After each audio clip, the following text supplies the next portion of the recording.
ayyaana Faasikaa yookaan yaadannoo du'aa ka'uu Gooftaa Yesuus Kiristoos sababeeffachuun abbootiin amantaa ergaa baga ittiin singa'ee dabarsaniiru. Paatriyaarkiin mana amantaa Ortodoksii Tawaahidoo Itoophiyaa Abuna Maatiyaas, Phaaphaasiin mana amantaa Kaatolikii Kaardinaal Birhaan Yesuus Suraafeel, Pirezidaantiin Gamtaa Amantoota warra Wangeela Itoophiyaa Paaster Tsaadiquu Abdoo, Pirezidaantiin Waldaa Amantoota Makaana Yesuus Itoophiyaa Luba Dooktor Yoonaas Iggazuu, barreessaa olaanaan Gamtaa Amantoota warra Wangeela Itoophiyaa Luba Darajjee ጀንበሩ ayyaanichi ayyaana nagaa akka ta'u hawwii qaban ibsaniiru. እንኳን ለ2017 ዓመተ ምህረት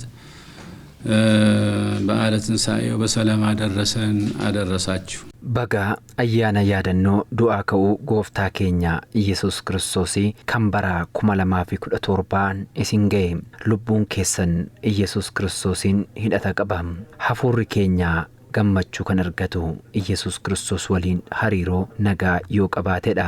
እንኳን ለበዓለ ትንሣኤው ሁላችሁ hundi keessan baga guyyaa yaadannoo du'aa ka'uu Yesuus Kiristoosiin isin ga'een jedha. Abbaan nageenyaa Yesuus Kiristoos ayyaanicha ayyaana nagaa nuuf haa taasisu. Biyyaa fi uummata keenyaaf nagaa haa fidu. Rabbiin Itoophiyaa haa eebbisu. ለሞላው ክርስትና እምነት ተከታዮች እንኳን ለ2017 ዓመተ ምህረት የጌታችንና የመድኃኒታችን የኢየሱስ ክርስቶስ የትንሣኤ በዓል አደረሳችሁ ላለው hordoftoota amantaa kiristaanaa maraan baga ayyaana yaadannoo du'aa ka'uu Gooftaa keenya Yesuus Kiristoos bara 2017 isin ga'e. Ayyaana kana yoo kabajnu daandii Yesuus Kiristoos hordofuun waan gaarii qofaa waliin yaaduun ta'uu qaba. Ayyaanni kun duudhaalee hedduu irraa barachuu qabnu kan of keessaa qabudha. Baga geessan. ayyaanniif nagaan isiniif haa ta'u Waaqayyo Abbaa biraa Gooftaa keenya Yesuus Kiristoos biraas gaarummaaf araara isaatiin Waaqayyoon isin eegee baga ayyaana du'aa ka'uu Gooftaa keenyaa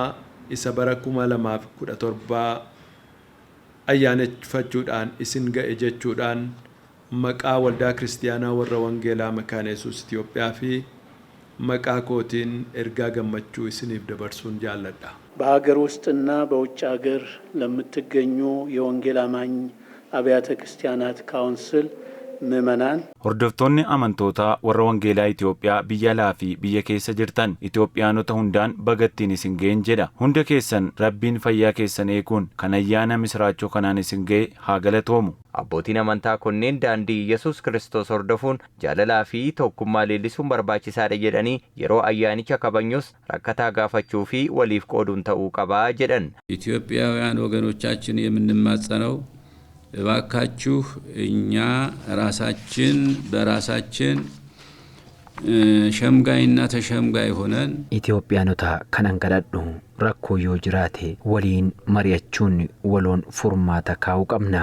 Meeshaa kaasuun wal waraanuun bu'aa hin qabu. Rabbiif jedhaatii araara buusaa. Wayita ayyaana kana kabajnus lammiilee rakkoof saaxilaman deeggaruu fi yaadachuun ta'uu qaba. አፍራሽ ሐሳብ ጎጂ ንግግርና ተግባር ከተፈጠርንበት ዓላማ እጅግ የራቁ ነገሮች ናቸው።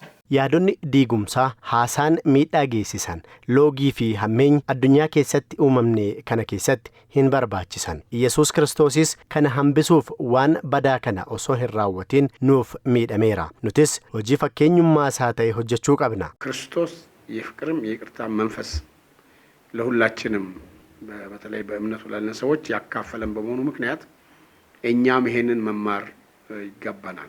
Yesuus Kiristoos jaalalaa fi dhiifama waan nu barsiiseef nuti kana barachuun daandii kana hordofuu qabna. Namoota haa ajjeefamu haa waraanamu jedhanii xiyyaa turaniin waan raawwatan hin beekanii dhiifamni haa ta'uuf Waaqa jedheedha. Ayyaanni kun ayyaana dukkana ifnitti injifateedha. Biyya keenyaafis ifni haa dhufu jenna. du'uu fi du'aa ka'uun Gooftaa keenya Yesuus Kiristoos bu'aa jaalalaa fi dhiifama cubbuu Waaqayyo biraa arganneeti.